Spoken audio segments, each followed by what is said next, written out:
Buongiorno e ben ritrovati con una nuova edizione del TG Flash di New Sicilia.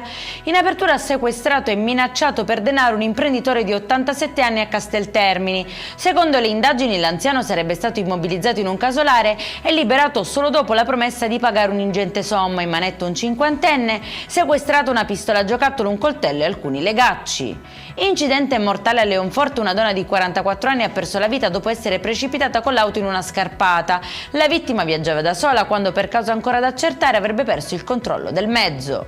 Arrestato un 51enne a Paternò accusato di aver aggredito la moglie al culmine dell'ennesima lite dopo la decisione della donna di interrompere il matrimonio. Sul caso sono intervenuti i carabinieri, la vittima è stata accompagnata al pronto soccorso, mentre per l'uomo si sono aperte le porte del carcere di Piazza Lanza.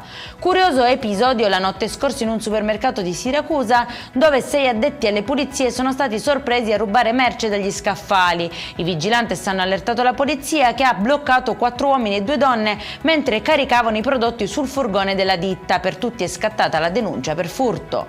E in chiusura decine di cartoline antimafia invadono lo Zen di Palermo con il messaggio: se lavori per un mafioso il tuo stipendio si chiama carcere. Prosegue così la misteriosa campagna anonima già comparsa in altre zone della città e della quale al momento non si conoscono gli autori. Un'iniziativa dal forte impatto per contrastare la cultura mafiosa e lanciare un messaggio diretto ai cittadini. Per questa edizione è tutto, prossimo appuntamento alle 19:30, buona giornata.